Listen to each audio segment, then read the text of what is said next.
అయిపోయింది. గౌరవనీయ ముఖ్యమంత్రి వర్యులు.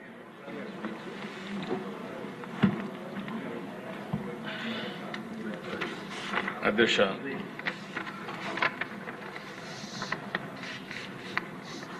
మొట్టమొదటిసారిగా డీటెయిల్డ్గా లా అండ్ ఆర్డర్ పైన మనం చర్చ చేస్తున్నాం. 19/24 జరిగినటువంటి హ్యూమిలియేషన్, జైలుకు పోయిన వాళ్ళు, తప్పుడు కేసులు పెట్టించుకున్న వాళ్ళు, రాష్ట్రాన్ని వదిలిపెట్టిపోయిన వాళ్ళు ఒక్కరు కాదు అధ్యక్ష. ప్రజాస్వామ్యాన్ని కాపాడాలి అని మాట్లాడిన వాళ్ళందరూ కూడా బాధితులే. ఈరోజు ఇక్కడ స్పీకర్ గారు ఉన్నారు. ఆయన్నైతే నాకు బాగా జ్ఞాపకం, అయ్యన్న పాత్రుడు గారిని. కడాన ఆయన పైన పెట్టిన కేసు అటెంప్ట్ టు రేప్. ఈ వయసులో ఆయన పైన దట్ ఈస్ ది ట్రీట్మెంట్.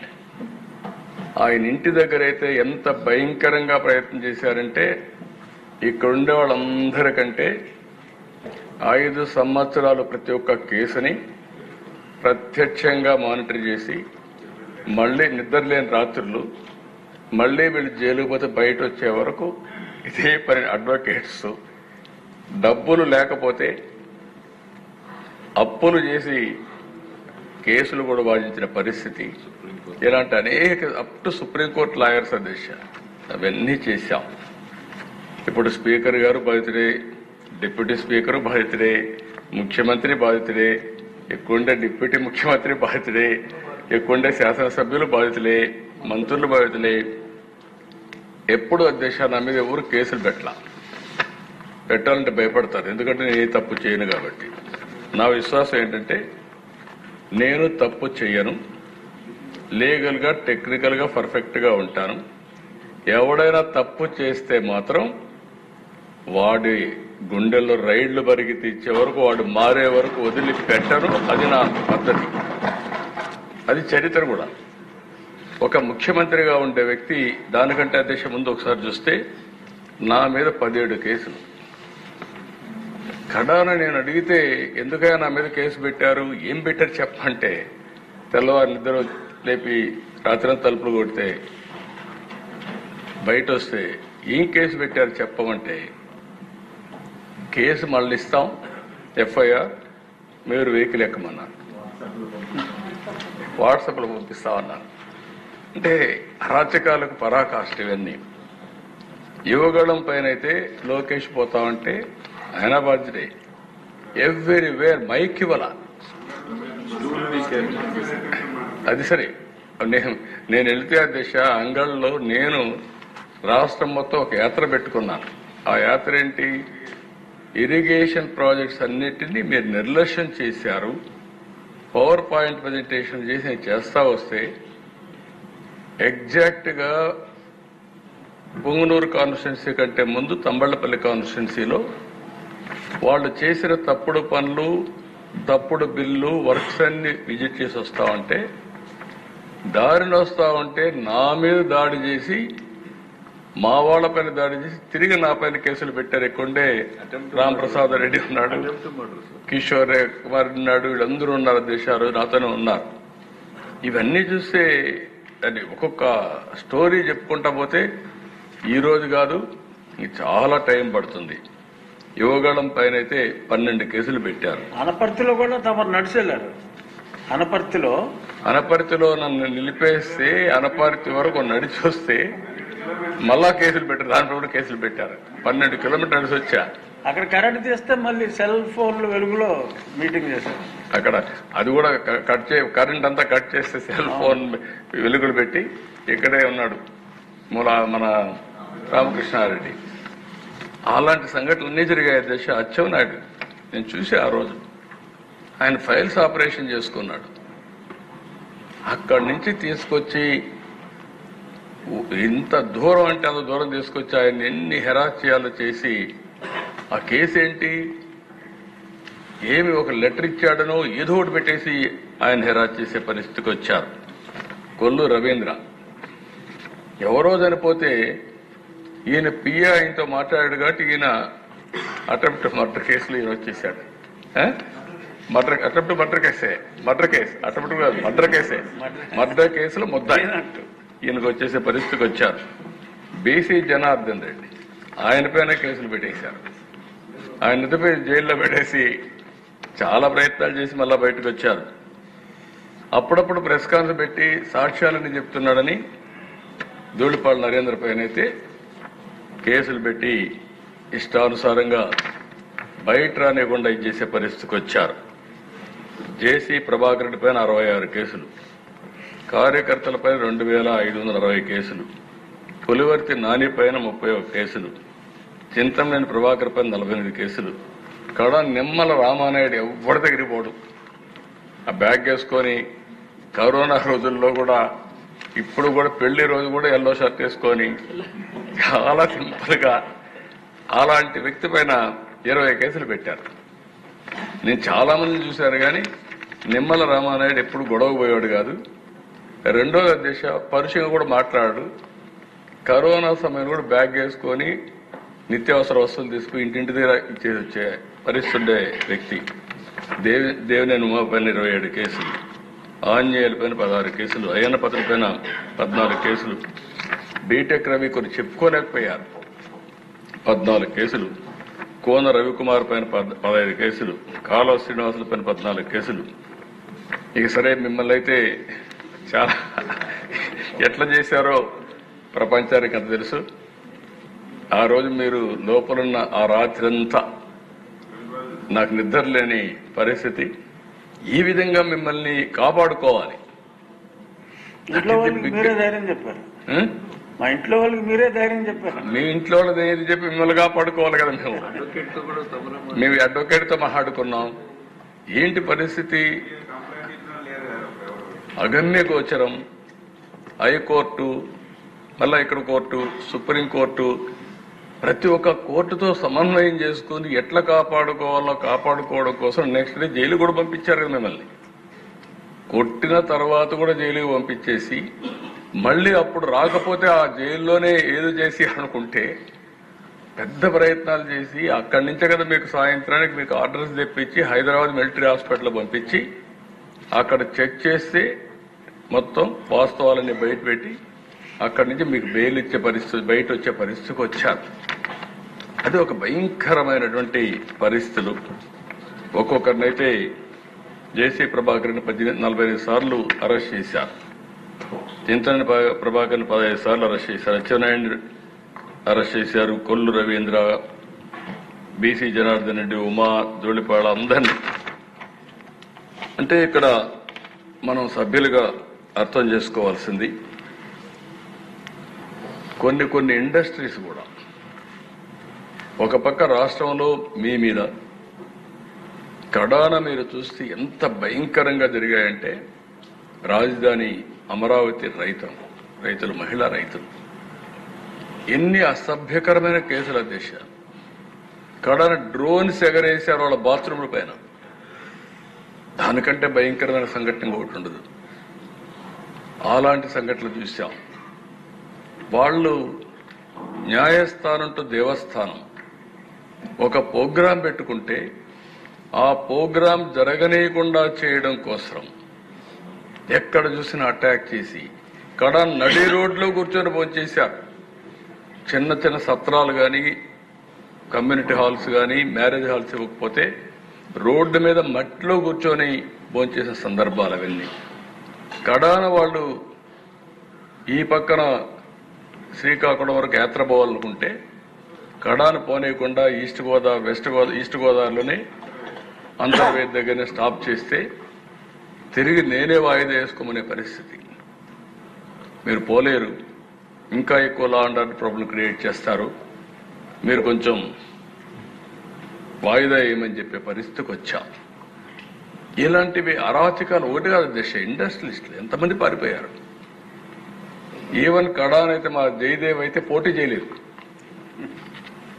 ఈజీగా గెలిచే వ్యక్తి వీళ్ళు చేసిన హెరాస్మెంట్. ఒక పక్క ఇండస్ట్రీ, ఇంకొక పక్క పాలిటిక్స్ వస్తే ఇండస్ట్రీ వదులుకోవాలి. ఎన్నో సంవత్సరాలు కష్టపడి సాధించిన ఇండస్ట్రీని వదులుకోలేక కడాన నాకు ముందే చెప్పాడు నేను పోటీ చేయనండి అంటే, సరే ఎవరికి చెప్పొద్దు నువ్వు అనవసరంగా, అవసరమా ఆలోచన ధైర్యం అంటే, లేదు సార్ ఇప్పుడు మా మీద ఆధారపడి ఉంది ఇండస్ట్రీ, ఇలాంటప్పుడు దెబ్బతింటే కరెక్ట్ కాదని చేసి చెప్పే పరిస్థితికి వచ్చా. కడాన దిశ సింగపూర్ గవర్నమెంట్ మీద, సింగపూర్ గవర్నమెంట్ ఉండే సభ్యులందరూ గుర్తుపెట్టుకోవాలి, ప్రపంచంలో మోస్ట్ రెస్పెక్టబుల్ గవర్నమెంట్ ఏదైనా ఉందంటే సింగపూర్.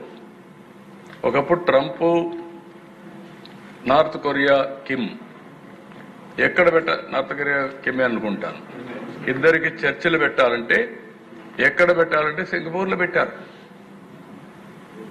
అలాంటి కంట్రీ మీద ఆరోపణలు చేసి కడాన దేశ వాళ్ళైతే ఇప్పుడు కూడా రాలేదు. కనీసం నేనేమంటున్నానంటే దేశ వాళ్ళ మీద నాకు ఒక నమ్మకం. ఆ రోజు లీ క్వాన్ యూ ఉన్నాడు. Lee Kuan Yew was the author of Singapore economy. నేను ఆయనతో క్లోజ్గా ఉండేవాళ్ళం.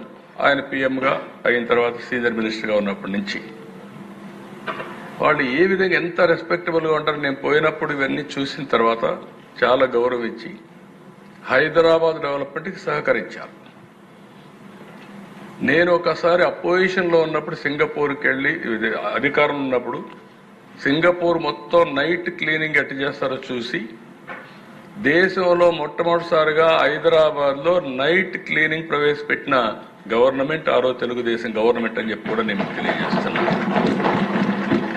ఆయన ఎవరైనా పోతే ఆ దేశానికి ఎప్పుడన్నా కలిస్తే, నేను ప్రపంచంలో చాలా దేశాలు మా దగ్గరికి వస్తారు, వాళ్ళు వచ్చి ఇక్కడ షాపింగ్, ముస్తఫా షాపింగ్ మాల్ ఉంది, అక్కడ పోయి కొనుక్కుంటారు ఏదైనా వస్తువులు ఇవి, లేకుంటే ఇక్కడ ఈ బ్యూటిఫుల్ టూరిజం స్పాట్స్ ఉన్నాయి, 3-4 రోజులు ఉండిపోతారు.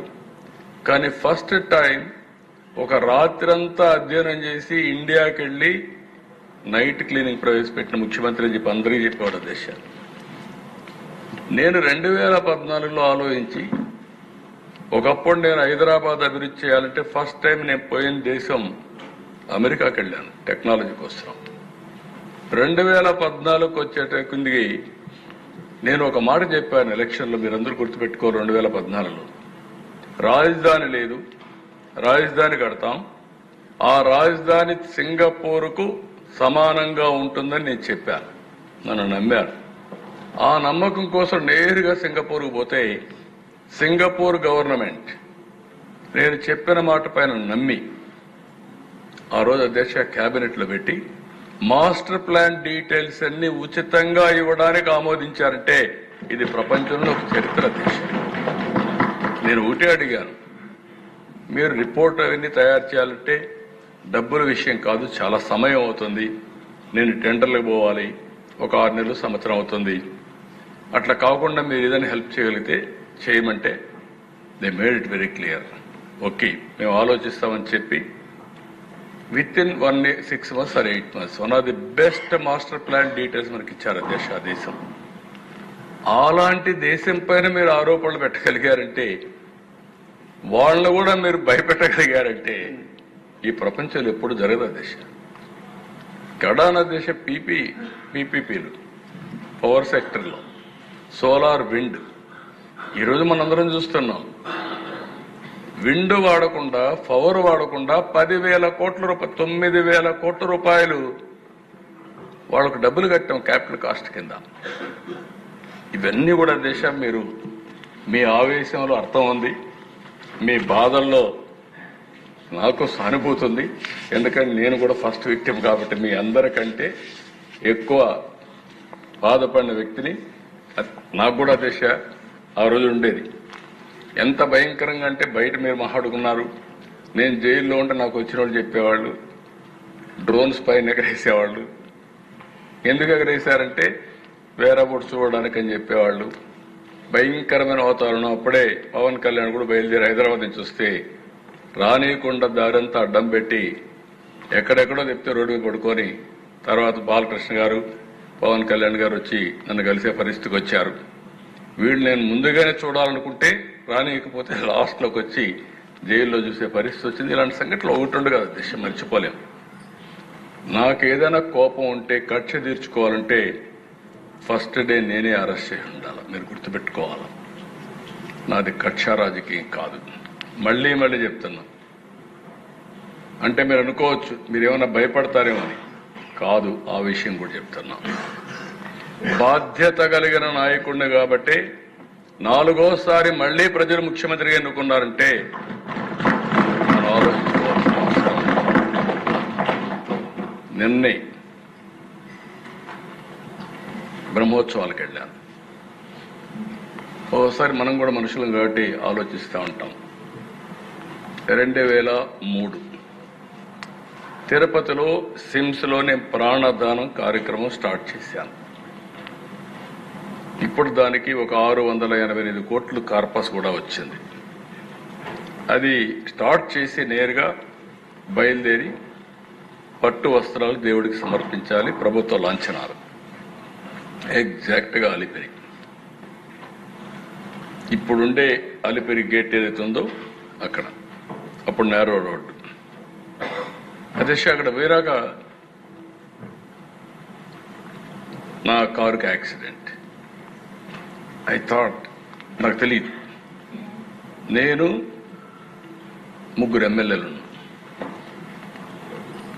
రాజశేఖర్ రెడ్డి, గోపాలకృష్ణారెడ్డి, కృష్ణమూర్తి. నేరుగా అప్పుడు టీవీలు కూడా లేవు, ఒక్క జెమినీ టీవీ ఉంది. నేను లేచాను, నాకు మళ్ళీ చూసుకున్న తర్వాత లేచాను, నేరుగా నేనే నడుచుకుంటూ పోయి అంబులెన్స్ లో పడుకున్నాను. అక్కడికి సిమ్స్ హాస్పిటల్కి 5 minutes. నేను అక్కడ పోయి పడుకున్నాక దిశ స్ట్రెచ్చర్లో తీసుకెళ్తున్నారు. మెలకు వచ్చాను.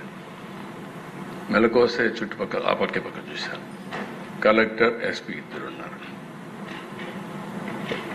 అప్పుడు చూసి కలెక్టర్ని, ఎస్పీని అడిగాను, ఏం జరిగిందన్న.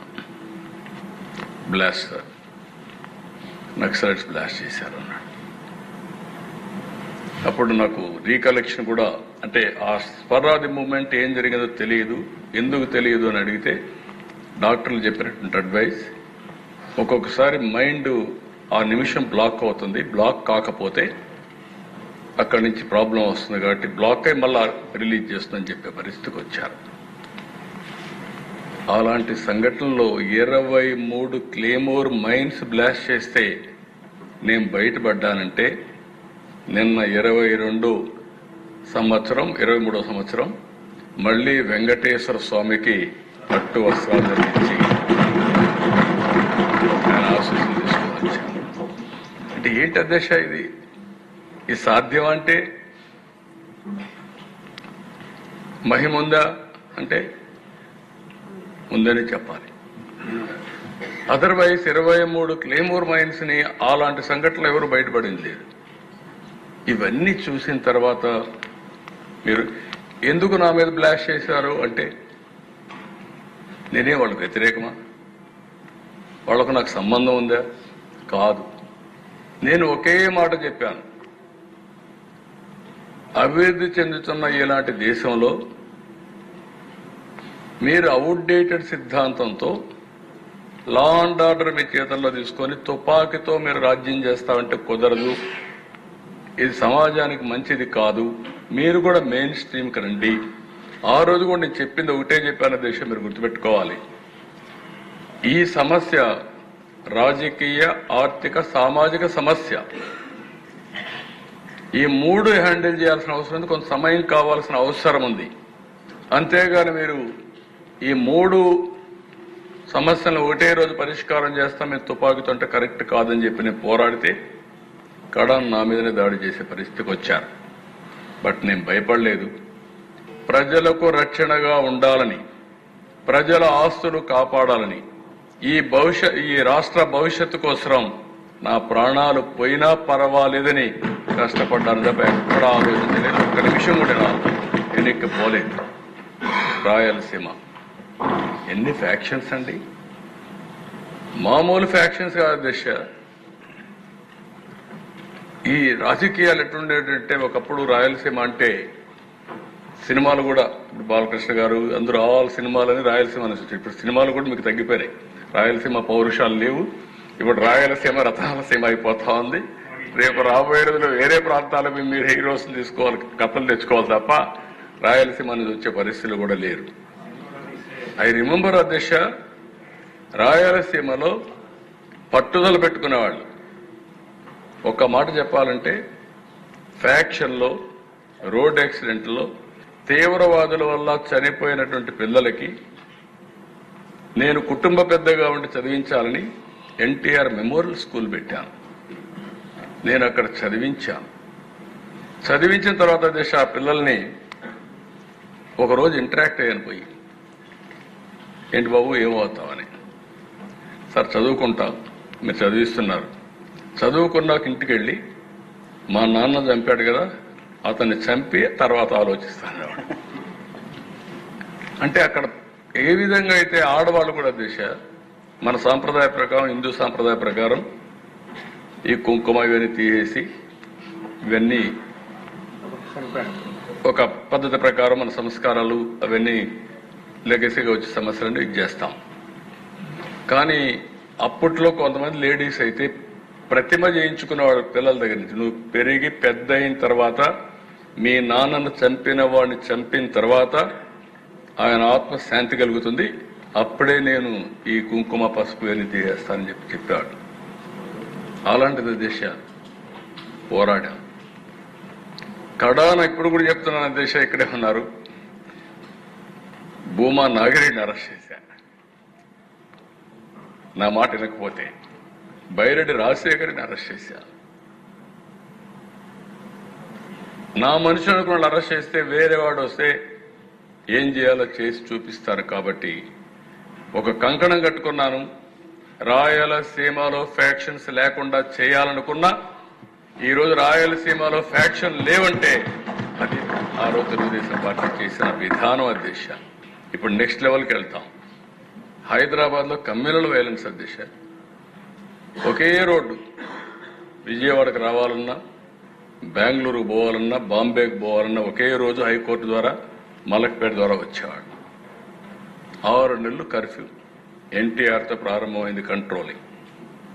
దానిపైన కూడా నేను కంట్రోల్ చేశాను. కొంతమంది బాధపడ్డారు. నాకు అప్పుడు ఇప్పుడు కూడా జ్ఞాపకం ఉంటుంది, కొంతమంది మనుషులు మర్చిపోలేము. గబ్బర్ సింగ్ అని ఒక అతను ఉండేవాడు, కేఎస్ఎన్ మూర్తి, 6 అడుగులు ఉండేవాడు, 130, 150 కేజీలు ఉండేవాడు. ఎంత పర్ఫెక్ట్ గా ఉండేవాడంటే ఆ చార్మినార్ ప్రాంతానికి పోతే మొత్తం భూమి అంతా కూడా కంపిస్తూ ఉండేది. ఆ విధంగా ప్రవర్తించేవాడు. మొత్తం కంట్రోల్ చేసాం దిశ. ఇప్పుడు అందుకే దిశ మీ ఆవేశాలకు అర్థం ఉంది. పరిటాల రవీంద్ర ఆ రోజుట్లో ఆఫీసులో చంపేశారు దిశ. ఇవన్నీ కొన్ని చాలా జరిగాయి. అయితే నేను ఒకటే మీ అందరిని కోరేది, వాళ్ళు చేసిన పని మనం చేయగలిగితే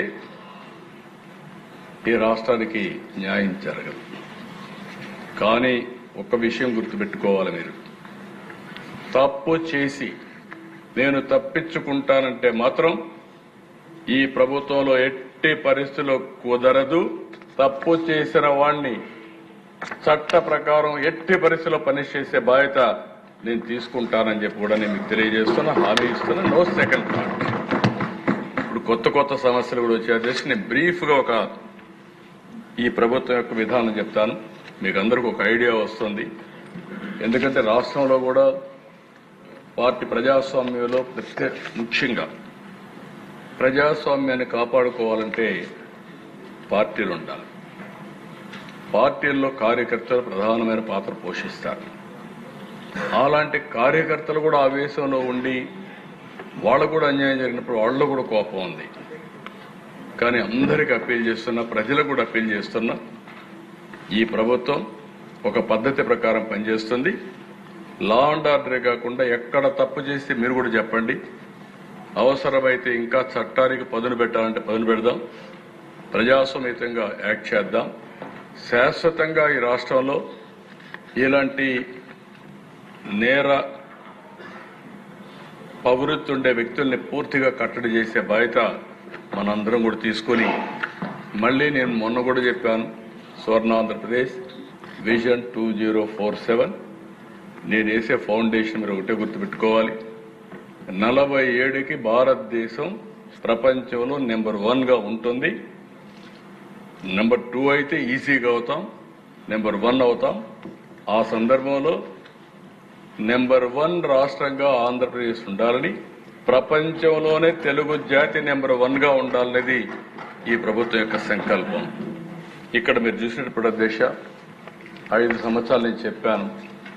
ఇప్పుడు క్రైమ్ గురించి ఓవర్వ్యూ ఒకటి, 2 ఉమెన్ సేఫ్టీ, 3 డ్రగ్ కూడా. కడాన దిశ ఒకసారి చాలా బాధేస్తుంది. ఆ రోజు డ్రగ్స్ విపరీతంగా వచ్చాయి, గంజాయి విపరీతంగా వచ్చింది. దాని మీద మా పార్టీలో కూడా స్టేట్మెంట్లు ఇవ్వడం, కండెమ్ చేయడం అన్ని పెట్టారు. కడాన పార్టీ ఆఫీస్ పైన కూడా దాడి చేస్తే నేను ఆనాటి హోమ్ మినిస్టర్కి ఫోన్ చేసి రిక్వెస్ట్ చేసి, గవర్నర్కి ఫోన్ చేసి ఎక్కడికక్కడ కాపాడుకునే పరిస్థితికి వచ్చాం అధ్యక్ష. సోషల్ మీడియా ఇది ఇప్పుడే పీతాని మిగిలిన కూడా మాట్లాడారు.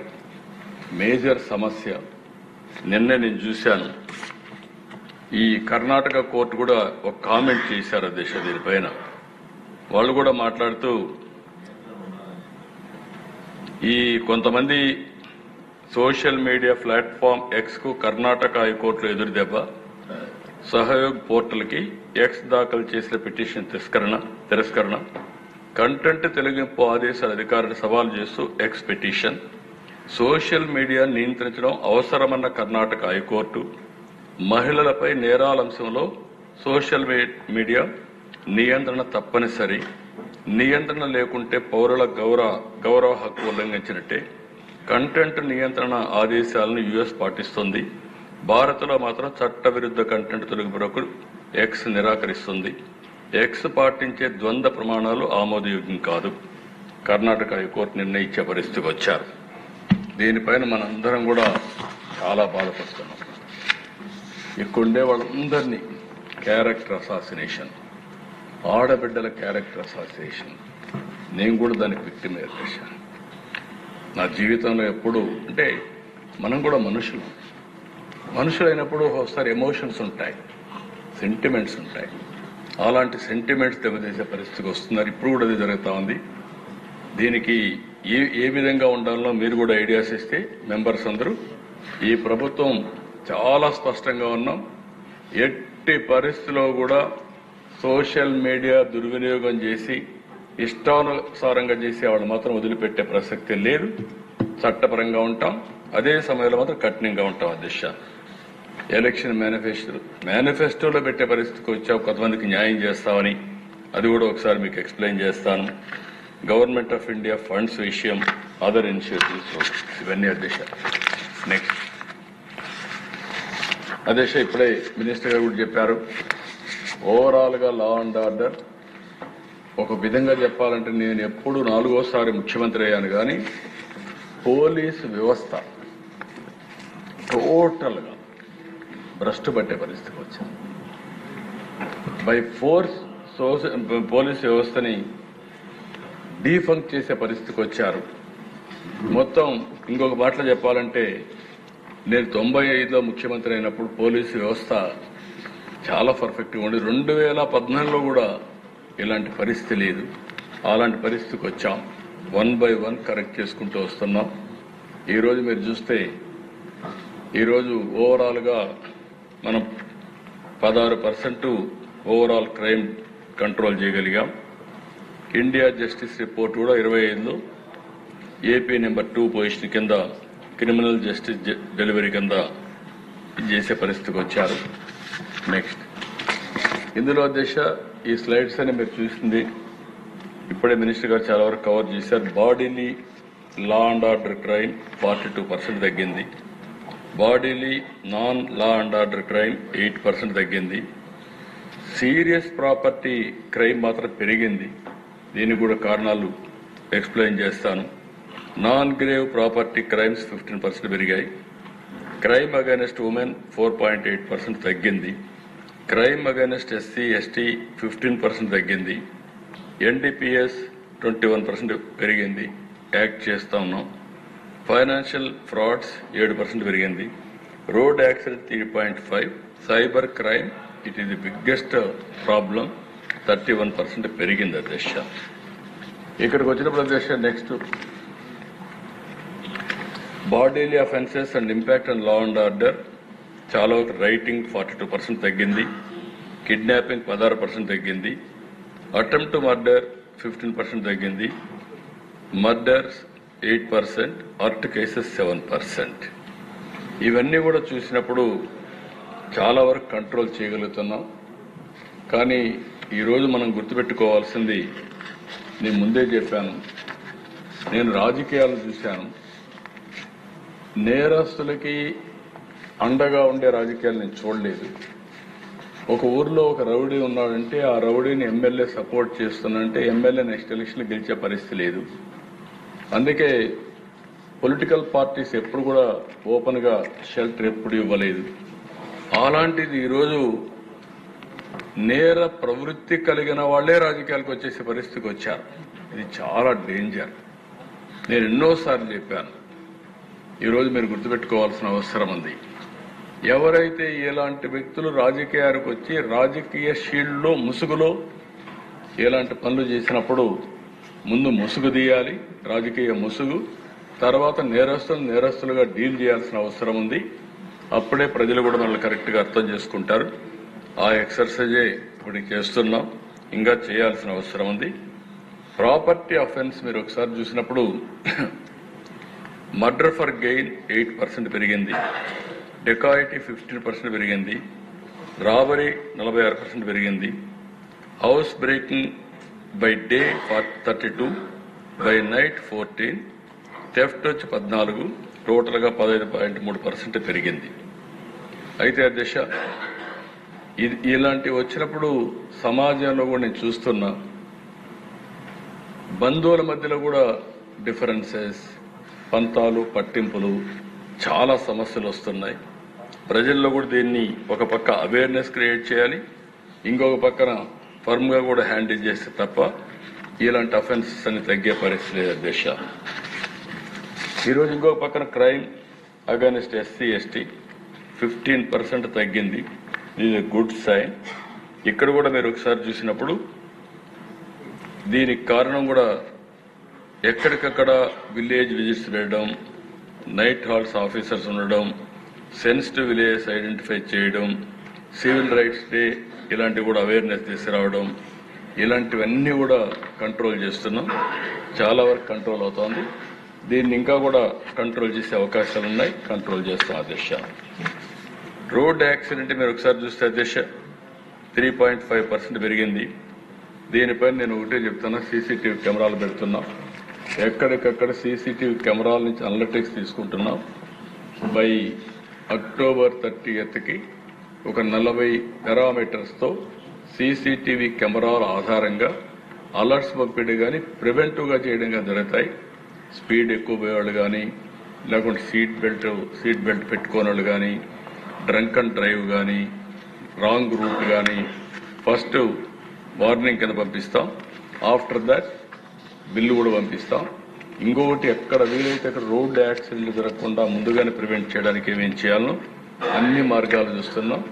ఇది రియల్ టైం గవర్నెన్స్ కూడా మానిటర్ చేస్తుందని చెప్పి నేను మీకు తెలియజేస్తున్నా.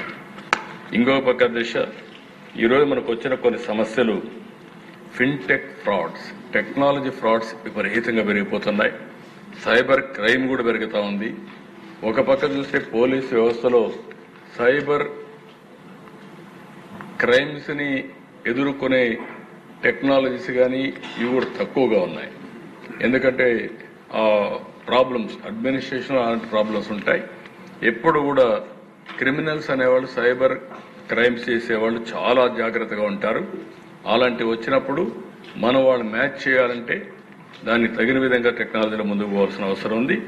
దీన్ని ఒక సవాలుగా తీసుకుంటున్నాం, ఎట్లా చేయాలో చేస్తాం. ఇంకొక పక్కన సోషల్ మీడియా, ఫేక్ న్యూస్ మీ మామూలుగా దిశ, దీంట్లో నేను చాలా చూస్తున్నాను. ఇటీవల ఓసారి నాలాంటి వాడికి నాకంటే డిసిప్లిన్గా ఉండలేరు అనుకుంటాను. నేను నిద్ర లేచినప్పటి నుంచి నిద్రపోయే వరకు నా పక్కన ఎవరు కూర్చుంటూ కూడా ఒకసారి ఆలోచించుకొని మాట్లాడుతూ ఉంటాను. అన్ని జాగ్రత్తలు తీసుకుంటాను. నా మీద కూడా జోక్స్ చేస్తారు, ఇష్టానుసారంగా పెడతారు.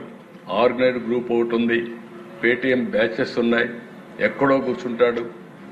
ఒక గంట కానీ మనం ఏమారితే పెద్ద ఎత్తున వైరల్ చేసేస్తున్నారు ఫేక్ న్యూస్ అని. మళ్ళీ దానికి ఒక రబ్బర్ స్టాంప్ వేయాలి, ఇది ఫేక్ అని వేయాలి. వేసినా కూడా డ్యామేజ్ జరిగిపోయింది అధ్యక్ష. ఇలాంటి ఒకటి రెండు కాదు, చాలా జరుగుతున్నాయి. మీరు ఒక్కసారి ఆలోచిస్తే అధికారంలో లేనప్పుడు ప్రవర్తించారు ఒకప్పుడు, అధికారంలోకి వచ్చినాక ప్రవర్తిస్తున్నారు. ఇప్పుడే మనం పీతాని వీళ్ళందరూ చెప్తున్నారు, శంకరయ్య. నా జీవితంలో ఎప్పుడు నేను చూడలేదు ఇలాంటివన్నీ. ఆ వ్యక్తి నేను సీఎంగా ఉన్నప్పుడు ఆ రోజు ఆ సైట్లో ఆ వ్యక్తి ఉన్నాడు. తర్వాత నాకు వచ్చిన ఇన్ఫర్మేషన్ అది, నాకు ఐజీ ఉన్నాడు, ఇంటెలిజెన్స్ డీజీ ఉన్నాడు, ఆ రోజు ఉన్నాడు, ఇప్పుడు ఉన్నారు. మార్నింగ్ నిద్ర లేస్తే సాక్షి పేపర్లో టీవీలో వివేకానంద రెడ్డి గుండెపోటుతో చనిపోయాడు. ఏం మీరిట ఆలోచిస్తారు అధ్యక్ష? పాపం, అదే ఎవరికి పెద్ద తప్పు చేయలేదు, అతను మంచోడు చనిపోయాడు అనిపించింది. అందులో ఎలక్షన్లో బిజీగా ఉన్నాం. నేను కూడా అదే అనుకున్నాను. మా ఐజీ ఇంటెలిజెన్స్ చెప్పలేదు, సీఎంఓ చెప్పలేదు, డీజీ చెప్పలేదు. మార్నింగ్ అక్కడి నుంచి అతను బయలుదేరి వాళ్ళ ఫ్యామిలీ విషయం ఇది, వాళ్ళ ఫ్యామిలీ విషయం కాబట్టి నేను ఎక్కువ పట్టించుకోలేదు. సునీత గారు ఫోన్ చేసి కాదు పోస్ట్ మార్టం చేయాలి అని అడిగారు. పోస్ట్ మార్టం చేయాలంటే నేనేమన్నానంటే చేయండి, ఆ అమ్మాయి అడుగుతా ఉన్నప్పుడు మనకేముంది, నేను తప్పు చేయలేదు కదా, మీరు చేయండి అన్న. చేశాను. పోస్ట్ మార్టం చేసినప్పుడు ఇది గుండెపోటు కాదు, గొడ్డలిపోటు మామూలుగా కాదు చేసింది, బ్రెయిన్ కూడా బయట వచ్చింది అని వాళ్ళు ఆ రిపోర్ట్ ఇచ్చే పరిస్థితికి వచ్చారు. అప్పుడు ఏంటి, ఆ ఇంట్లో మొత్తం రూమ్ అంతా బ్లడ్, ఆ బ్లడ్ అంతా కడిగారు, బెడ్ మీద కూడా బ్లడ్. ఆ తర్వాత ఒకసారి బాధేస్తుంది ఇవన్నీ. సాయంత్రానికి మాట మార్చేసి తండ్రి లేని బిడ్డ నేను, ఒకే చిన్నానున్నాడు, ఈరోజు ఈయన కూడా చంపేశారని చెప్పాడు. ఏమనిపిస్తుంది అధ్యక్ష? మనం బిజీగా ఓసారి న్యాయం ధర్మం అనుకొని మనం కానీ ఏమారితే నిందలు ఏ విధంగా వేయగలుగుతారో ఒక ఎగ్జాంపుల్ ఇది. ఆ మాటని నెక్స్ట్ డే మార్నింగ్ నా చేతిలో ఒక కత్తి పెట్టి నారాసుర రక్త చరిత్ర, దానివల్ల లాభం పొందారు పొలిటికల్గా. మీరు చేయగలుగుతామా? ఎవరైనా చేయగలుగుతాం? ఈ అవసరం అడుగుతున్నా. రాష్ట్ర ప్రజానీకానికి కూడా బాధ్యత లేదా అని అడుగుతున్నా నేను.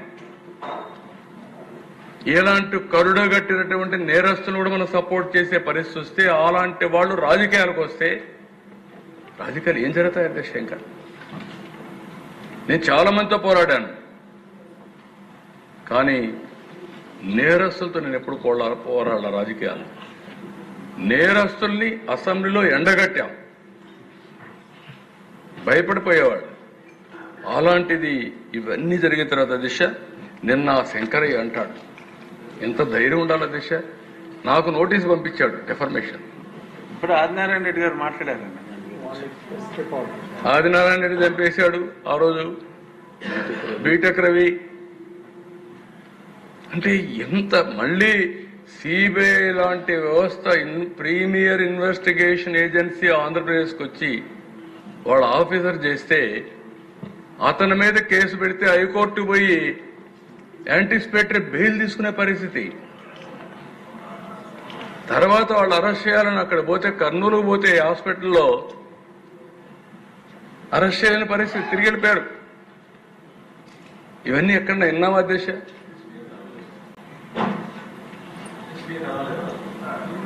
నా వల్ల కాదన్నాడు. అంటే ఎక్కడికి పోయావు? నాకు ఈయన అంటాడు శంకరయ్య, ఆయన ఆ రోజు డ్యూటీలో ఉన్నాడా లేదా? నువ్వు ఆ ఇంట్లో ఉన్నావా లేదా? బాక్స్ తెచ్చారా లేదా? బాక్స్ తెచ్చి నువ్వు పెట్టించావా లేదా? నీ కళ్ళ ముందర పెట్టారు, నువ్వు పెట్టించావా లేదా? అది వేరే. నీ కళ్ళ ముందర పెట్టారా లేదా? నీ డ్యూటీ ఏంటి? సీన్ ఆఫ్ అఫెన్స్ ఫస్ట్ ఎవరు ప్రొటెక్ట్ చేయాలి? Concern station officer has to protect. ఎందుకు ప్రొటెక్ట్ చేయాలని అడుగుతున్నా నేను. చీఫ్ మినిస్టర్, ఆ రోజు చీఫ్ మినిస్టర్, ఈ రోజు చీఫ్ మినిస్టర్ అడుగుతున్నా, సమాధానం చెప్పమంటున్నా. అంటే ఈ రోజు నువ్వు క్రిమినల్స్ తో కలిసిపోయి నువ్వు నాకే నోటీస్ పంపించే పరిస్థితికి వచ్చావంటే what is happening in this country అధ్యక్ష? ఎక్కడన్నా చూశారా అని అడుగుతున్నా మిమ్మల్ని. It is not a small issue. It is investigation సిబిఐలో ఉంది. కాబట్టి ఇవన్నీ కూడా సిబిఐ కూడా కాగ్నిజెన్స్ తీసుకోవాల్సిన అవసరం ఉంది. లేకపోతే లా అండ్ ఆర్డర్ మనం మెయింటైన్ చేయలేం. ఇది అయింది అధ్యక్ష. ఎంత ఇదంటే నేరుగా గుంటూరు మిర్చి అడిగిపోయి ఇష్టానుసారంగా బిహేవ్ చేయడం, తెనాలి టొబాకో, తెనాలి కాదు మన వదిలికెళ్ళి సార్ ఒక ఎంత భయంకరంగా అంటే అమరావతి ఆడబిడ్డలందరూ అది అమరావతి వ్యభిచార గృహం అని చెప్పి మాట్లాడారు. Is it not character assassination? Is it not provoking the sentiments of women? You don't have any responsibility. ఇష్టానుసారంగా మాట్లాడితే ప్రభుత్వం ఉపేక్షించాలనా? అలాంటివి చేసి మళ్ళా తిరిగి వాళ్ళ మీద రాళ్ళు వేస్తాను. ఇంకొక పక్క దిశ ఆరోజ్ సింగయ్య, నేనే ఏమారంటే మా పోలీసులు కూడా ఏమారారు. వెళుతున్నారు. నేను ఒకటే చెప్పాను దిశ, ఎక్కడ పోవాలంటే అక్కడికి వెళ్ళండి. మీరు మీటింగ్ పెట్టుకుంటారా? మీటింగ్ పెట్టుకోండి, పర్మిషన్ ఇస్తాం. మీరు చెప్పండి, మేము చెప్తాం. పరామర్శిస్తారా? పరామర్శించడానికి వెళ్ళండి, పోరాటానికి కాదు. నేను ఎప్పుడో ఒకటే చెప్పాను, మీరు పర్పస్ చెప్పండి, పోలీసులు ప్రొటెక్షన్ ఇస్తారు. మీరు పర్పస్ చెప్పకుండా ప్రతి ఒక్క దానికి రోడ్డు మీద కొన్ని వేల వెహికల్స్ వేసుకొని మేము యుద్ధానికి వెళ్ళిపోతామంటే కుదరదని వీళ్ళు చెప్పారు అధ్యక్ష. వెళ్ళారు. వెళితే అధ్యక్ష వాళ్ళు ఎక్కి, వాళ్ళ మనుషులు ఎక్కి వాళ్ళ కారు కిందనే ఒకరు పడిపోయాడు. కనీసం అడుగుతున్న మీకు కూడా ఒక 5 ఉండాలి రేపటి నుంచి. మన కారు కింద ఎవరైనా పడితే మనం ఏం చేస్తాం? చట్టం ఏం చెప్తుంది? మన బాధ్యత ఇమ్మీడియట్ గా హాస్పిటల్ తీసుకెళ్లాలి. అతన్ని ప్రాణాన్ని కాపాడడానికి ప్రయత్నం చేయాలి. మీరు ప్రయత్నం చేయకపోతే అది తప్పు. ఆ కారు డ్రైవరే కాదు, కారులో కూర్చున్నాడు కూడా ఎవరు అధ్యక్ష? ప్రభుత్వ డ్రైవర్. ప్రభుత్వ డ్రైవర్ డ్రైవ్ చేస్తాడు, అతను అక్కడ చనిపోతారు. పక్కన పొదాల్లోకి లాగి పారేస్తారు. లాగి పారేసి మళ్లీ అధ్యక్ష ఎంత ధైర్యం ఉండాలి అధ్యక్ష? ఆయన భార్యని మ్యానిపులేట్ చేసి నా భర్త ఇక్కడ చనిపోలేదు, అంబులెన్స్ లో ఎక్కించుకుపోయి పోలీసులు చెప్పేశారు. మా ఎస్పీ పాపం ఆయనకు తెలియకుండా ఫస్ట్ ఇన్ఫర్మేషన్ చూసి ఆ కారులో ఈ యాక్సిడెంట్ జరగలేదని చెప్పే పరిస్థితికి వచ్చారు. అంటే వాట్ ఇట్ ఇండికేట్స్ అధ్యక్ష? అంటే ఇవన్నీ చూసిన తర్వాత నాకు అనిపిస్తుంది, ఇదే కాదు మొన్నైతే బంగారుపాలెం నేను 4 రూపాయలు ఇస్తానని చెప్పాను. చరిత్రలో ఫస్ట్ టైం కేజీకి 4 రూపాయలు, క్వింటాలకు 4,000 రూపాయలు సబ్సిడీ ఇచ్చాం అధ్యక్ష. 196 కోట్లు పే చేశాం. నేను అది ఇస్తే అక్కడ పోయి బలవంతంగా రైతుల మామిడికాయలు తీసుకొచ్చి రోడ్డు మీద తొక్కిచ్చే పరిస్థితికి వచ్చారు. బంగారుపాలెం ఫోటో వీడియో తీసుకొచ్చి నెల్లూరులో వేసుకునే పరిస్థితికి వచ్చారు. ఇవన్నీ కూడా ఆలోచించినప్పుడు దేశం నాకు అనిపిస్తుంది ఏ విధంగా హ్యాండిల్ చేయాలి. అదే ఒక రౌడీజం చేసి వాళ్ళతో వదిలిపెడతాం మనం? రోడ్డు మీద కావాలని ఎవరన్నా చేసి వదిలిపెడతామా? దానికి కావాల్సిందంతా రాజకీయ ముసుగేసుకున్నారు. ఆ ముసుగుతో ఇవన్నీ చేస్తున్నారు. మనం కూడా ప్రజా చైతన్యం తీసుకొచ్చి ముసుగు తీసి లా అండ్ ఆర్డర్ కాపాడవలసిన బాధ్యత మనందరిపైన ఉందని కూడా నేను మీకు తెలియజేస్తున్నా. ఇక్కడికి వచ్చినప్పుడు అధ్యక్ష, ఇలాంటి సందర్భాల్లో మీకు కూడా అనిపించవచ్చు, ఏంటి ముఖ్యమంత్రి గారు ఎందుకు గమ్మునున్నారని. కాదు, నేను 5 నిమిషాలు నాకు పని, కానీ ప్రజల్ని ప్రిపేర్ చేయాలి. ఇలాంటి వ్యక్తుల్ని ఎప్పటికప్పుడు కట్టడి చేయాలి. తిరిగి ఇలాంటి సంఘటనలు పునరావృతమకుండా చేయగలిగితేనే ఈ రాష్ట్రాన్ని మనం కాపాడుకున్నట్లవుతాం. అందుకే నేను చాలా క్లియర్గా మీరు గుర్తుపెట్టుకోవాలి.